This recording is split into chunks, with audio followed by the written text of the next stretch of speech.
प्रिय भाई बहनों, आज की रोटी के घर सदस्य व्यक्तियों के लिए यीशु ख्रिस्तांचे मधुर नावाचे सप्रेम नमस्कार। आज की दिनांक 4 मे 2024 शनिवार।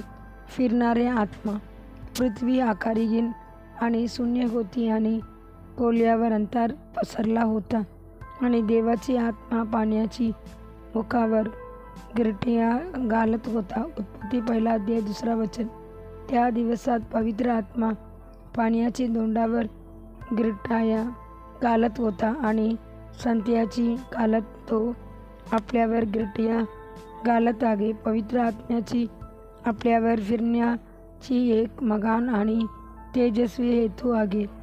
सृष्टीच्या दिवशी जेव्हा पवित्र आत्मा पृथ्वीवर गिरट्या घालत होता तेव्हा तो फुलांची सुंदर फ्लीट तयार करू शकतो।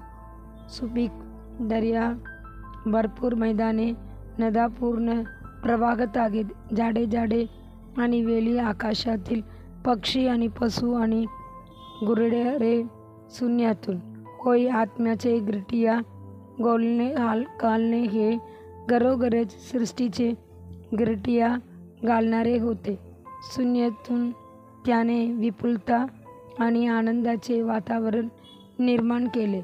अंधाराचे अंधकारमध्ये राज्य मध्ये त्याने सूर्य आणि चंद्र आणि ताऱ्यांची चमक निर्माण केला।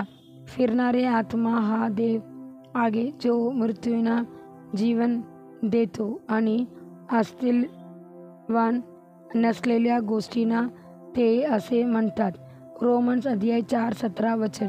जर तुमचे जीवन स्वरूप नसलेले असेल, शिवाय आणि दुःखाने भरलेली, आज पवित्र आत्मा तुमच्या जीवनावर फिरण्यासाठी आणि सुव्यवस्था, सौंदर्य, आशा आणि उत्कृष्टता निर्माण करण्यासाठी पराक्रमी आहे।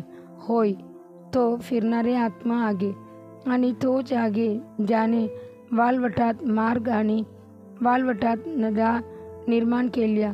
तुम्ही ही फक्ती वाचता तेव्हा परमेश्वराचा आत्मा तुमच्यावर फिरत असतो आणि तुम्हाला येसायाच्या पुस्तकात नमूद केलेल्या वचन देतो। परमेश्वर म्हणतो, पूर्वीच्या गोष्टी लक्षात घेऊ नका आणि जुन्या गोष्टीचा विचार करू नका। बघा, मी एक नवीन गोष्ट करीन, ती आता उगवेल, तुला माहीत नाही का? मी वाळवंटात रस्ता आणि वाळवंटात नद्या बनवीन। येसाया 43 अध्याय 18-19 वचन। जेव्हा तुम्ही परमेश्वराची आज्ञा पाळता आणि त्यांच्यावर विश्वास ठेवता तेव्हा त्यांची आत्म्यावर तुमच्यावर फिरले आणि सर्जनशील शक्तीने तुमच्यावर उतरले।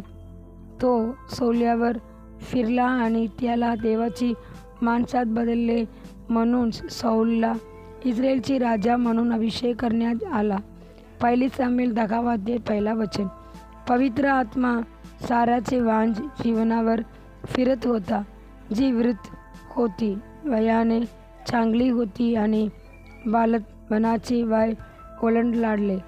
पण जेव्हा पवित्र आत्मा निश्चयावर फिरला तेव्हा तिने इसहाकाला जन्म दिला।